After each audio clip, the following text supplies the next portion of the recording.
Hello বন্ধুরা, good morning. Welcome back to my channel. কেমন আছো তোমরা? আশা করছি ভালো আছো। দেখো তো এবার ক্যামেরাটা নড়ছে কিনা। তোমরা অনেকেই বলো যে আমি ভিডিও করার সময় ক্যামেরাটা প্রচণ্ড নড়ে। অ্যাকচুয়ালি আমি ফোনটা হাতে করে ক্যামেরাটা করি। স্টিক আছে, বাট বাড়িতে নিয়ে আসেনি। আর স্টিক আমি ব্যবহারও করি না। মেঘনা শর্মা, উইদাউট ড্রেসে আছিস তো। অনেকজন বোন বা দিদি যাই হোক কমেন্ট করে বলেছো দিদিবাড়ির হোম ট্যুরটা দিতে, মানে আমার দিদিবাড়ির হোম ট্যুরটা দিতে। তো আমরা আজকেই চলে যাচ্ছি। আর ক্লিপসগুলো আমি কালকে করে রেখেছিলাম, সেটাই তোমাদের সাথে শেয়ার করবো, দিদিবাড়ির হোম ট্যুরটা। তো চলো দেখতে থাকো ভিডিওটা, আশা করি ভালো লাগবে। খুবই ছোট্ট একটা বাড়ি দিদির, তবে অনেক স্বপ্নের। তো চলো দিদিবাড়ির হোম ট্যুরটা তোমাদের সাথে শেয়ার করি। হ্যাঁ, গাছ কাটছে। গুড মর্নিং বল। চলো রাস্তা থেকে শুরু করি আজকের ব্লগটা। এই যে মেঘনা এখানে দাঁড়িয়ে আছে, এটা হচ্ছে দিদিদের সরকারি ঘর। তো প্রথম থেকে না দেখলে তোমরা বুঝতে পারবে না। এই যে এটা হচ্ছে মেন রাস্তা দিদিদের। তো রাস্তা থেকেই দিদিদের বাড়ি। আগে উঠোন ছিল, এখন আর উঠোন রাখেনি দিদি। এই যে দেখতেই পাচ্ছ, আর ঘর দেখলেই বোঝা যায় সরকারি অনুদানের ঘর। আর ওই যে আকাশি কালার বাড়িটা, তার আগে পর্যন্ত দিদিদের জায়গা। ওই পাশ দিয়ে একটা রাস্তা করেছে, কেননা দিদিরা ওখান দিয়ে সিঁড়ি করবে, ওইখান দিয়ে আরেকটা গেট করবে।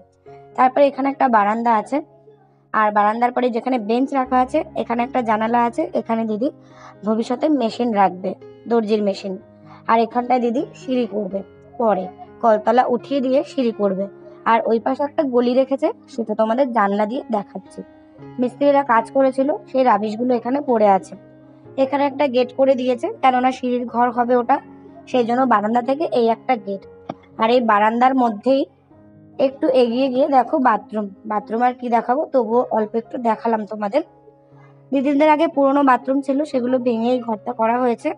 আর এই যে পুরো বারান্দাটা দেখতে পাচ্ছ, সরকারি ঘর তোমরা জানো, দু খোপ ঘর দেয়, একটা বারান্দা, পায়খানা, বাথরুম।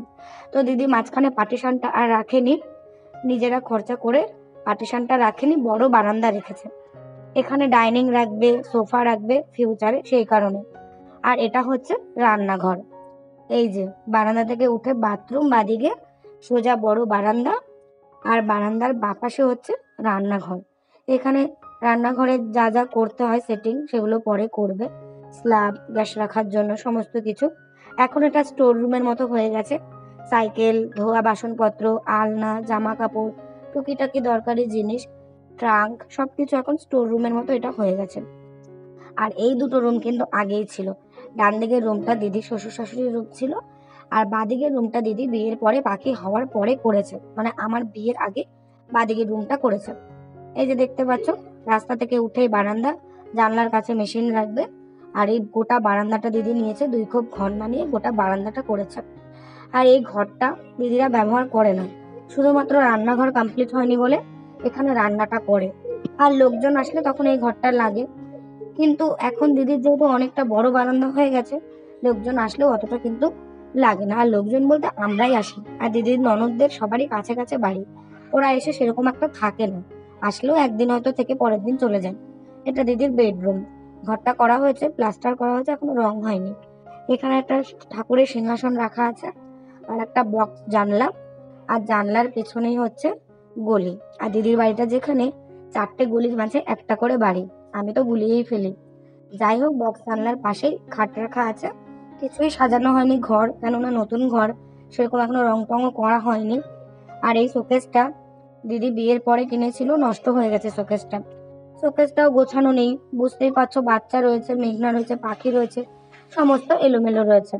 মেঘনা এখানে খেলা করছে, আমরা তো আজকে চলে যাব তাই। আর এখানে আপাতত দড়ি টানিয়ে বর্ষা হলে জামা কাপড় রাখা হয়। আর দেখো জানালায় গ্রিল লাগিয়েছে, এখনো কিন্তু জানালার কাঠ বা কাঁচ এখনো লাগানো হয়নি। ওই যে একটু আগে বললাম এই পাশে একটা গলি আছে, এই গলিটাও মেঝে করে দিয়েছে, সরু একটা গলি, বালির বস্তা, সাইকেল এগুলো রাখার জন্য। আর বাড়ির বাদিকেও রাস্তার ধারেও একটা গলি রেখেছে, ওখানেও সাইকেল টাইকেল রাখা যাবে। এরপর তোমাদের একটা জিনিস দেখাবো। এখানে দিদি মেশিনটা রেখেছে, আর একটা ড্রেসিং টেবিল আছে, পরে এগুলো সরিয়ে দেওয়া হবে কমপ্লিট হওয়ার পরে। এখন পাখি দেখাবে কিছু স্মৃতি, ছোটবেলার স্মৃতি। পাখি হওয়ার পরে আমাদের বাড়ি 4 মাস ছিল, মানে পাখির ডেলিভারি হওয়ার পরে পাখি 4 মাস আমাদের বাড়িতে ছিল, বাপের বাড়িতে। তো তখন পাখির ছবি তোলা হয়েছিল, আমি বলেছিলাম যে পাখির ছবি তুলবো। তখন আমি ক্লাস 11-এ পড়ি। এই যে পাখির 4 মাসের ছবি দেখতে পাচ্ছ। এখন পাখির 10 বছর পূর্ণ, 4 মাস মানে প্রায় 9.5 বছর আগের ছবি। কত বড় হয়ে গেছে পাখি, দেখেছো? একটুও মুখের মিল নেই, ঠোঁটের কাছটা একটু এক আছে। পাখি বললো আমার বাবাকেও একটু দেখাও, তাই ওর বাবাকেও একটু দেখালাম। এরপরে দেখাবো আমি, দিদি, পাখি আর পাখির বাবা। এই একটা ছবি। ছবিগুলো না তুললে এই স্মৃতিগুলো থাকতো না। ফোনে তো সবারই ছবি থাকে, কখনো কখনো ডিলিটও হয়ে যায়, কিন্তু এইভাবে ছবি তুলে বের করে বাঁধিয়ে রাখলে, সেটা যত্ন করে রাখলে অনেক বছর থাকে। পাখির ছেলেমেয়েরাও দেখতে পারবে পাখি যদি এই ছবি যত্ন করে রাখে। এটা হচ্ছে আমি, এটা হচ্ছে পাখি। আমিও দেখো কত রোগা ছিলাম। যারা দেখেছো, যারা আমাকে চেনো জানো, তারাই হয়তো জানবে। আর এখন যে ভিডিওটা তোমরা দেখছো, এখনো তোমরা দেখলেই বুঝতে পারবে আমি কতটা পরিমাণে রোগা ছিলাম।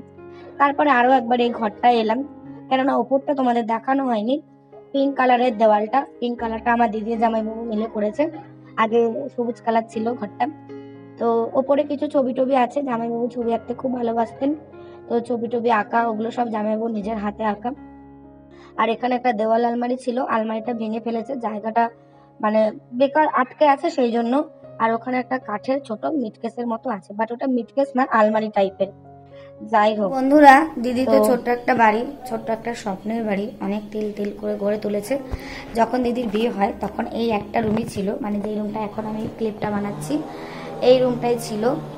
আর ওই পাশে জঙ্গল টঙ্গল ছিল, সামনে উঠোন ছিল, কলপাটটা যেখানে আছে দেখালাম।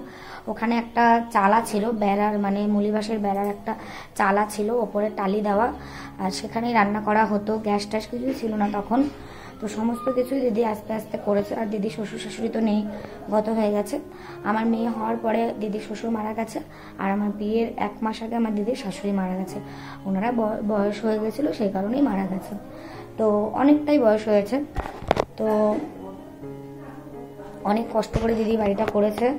ওই ঘরটা মানে পাশের যে রুমটা আছে, বেডরুমটা, ওখানে বেড়ার ঘর করে দিদি ছিল। দেখো সংসারে সবারই টুকিটাকি ঝামেলা অশান্তি হয়, তো তেমনি সব পরিবারে কেউ বলতে পারবে না আমার পরিবারে কোনো অশান্তি নেই, টুকিটাকি সব বাড়িতেই হয়। আর আমার জামাইবাবু একা, জামাইবাবু 3টে দিদি আছে, অনেক বড়, মানে মানে দিদির ননদের মেয়ে, তারপরে ছেলে, ওরা সব দিদির বয়সী বা একটু ছোট হবে। মানে দিদির যে ভাগ্নে আছে সে হচ্ছে আমার বরের বয়সী, মানে 30-31 বছর হবে। আর ওর যে দিদি, মানে আমার দিদির যে ভাগ্নি, আমার জামাইবাবুর যে ভাগ্নি হয়, তার বিয়ে হয়ে ছেলে হয়ে গেছে, মানে আমার দিদি ঠাম্মা হয়ে গেছে।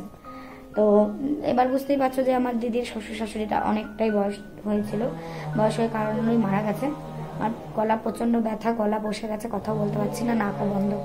যাই হোক, ওই পাশে রুমটা কিছু ছিল না, জাস্ট এই দেওয়ালটা পার্টিশনটা নিয়ে দিদি ওই পাশে টিনের ঘর করেছিল, মানে পাখি পেটে থাকতে। নিচে মাটি ছিল, ভেজা মাটি, পুরো কয়লা।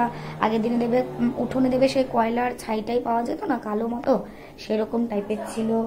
আর টিন দেওয়া ছিল, ভেজা মাটি। বৃষ্টি হলে, বর্ষা হলে সারাদিন খাটের উপরে মশারি টানিয়ে থাকতে হতো, এত মশা ছিল রান্নাঘাটে, প্রচুর মশা। তো এখন অনেক কষ্ট করে করে করেছে। তো দিদিরও এটা একটা স্বপ্নের বাড়ি, এবার সেটা করলেই হয়ে যাবে, আস্তে আস্তে ঘরটা সাজাবে। তো কেমন লাগলো দিদির হোম টুরটা অবশ্যই কমেন্ট করে জানিও। ছোট্ট একটা বাড়ি দিদি, তবে ছোট্ট বাড়ি হলেও নিজের হলে সেটা অনেক অনেক কিছু নিজে করতে পারলে। যাই হোক, তো দিদি তো একা করেনি, জামাইবাবুর সাথে আছে, দুজনা মিলে মিশে করেছে, অনেক ধার দেনা করে, লোন টোন নিয়ে। যাই হোক, অনেক কষ্ট করে করেছে। আমরাও যতটা পেরেছি করেছি, মানে মানসিক দিক দিয়ে সাপোর্ট করেছি, অনেক কষ্ট করেছে। পাখিকে নিয়ে ভেজা মাটির মধ্যে, আমরা বেড়াতে আসলে তো আমাদেরকে মেঝেতে ভাত খেতে দিত না দিদি, খাটের উপরে ভাত দিত। সারাক্ষণ মশারির ভেতরে আমরা থাকতাম, এত মশা ছিল, এত মশা। তো এদিকে ব্যাগপত্র সব গোটানো হচ্ছে, আমরা আজকে চলে যাব। ঘড়ির কাঁটায় বাজছে, এই ঘড়িটা একটু ফাস্ট আছে, এখন বাজছে 9টা 28, আমরা 12টার ট্রেন ধরবো। সমস্ত রান্নাবান্না কমপ্লিট, সমস্ত গোছানো কমপ্লিট। এবার খাওয়া দাওয়া করে স্নান করে রেডি হলেই হয়ে যাবে। চলো আজকের ব্লগটা এখানে শেষ করে দিলাম, দেখা হচ্ছে নেক্সট ব্লগে। ততক্ষণের জন্য সবাই খুব ভালো থেকো, সুস্থ থেকো। এরপর আমাদের জার্নির ব্লগটা তোমাদের সাথে শেয়ার করবো। চলো টাটা।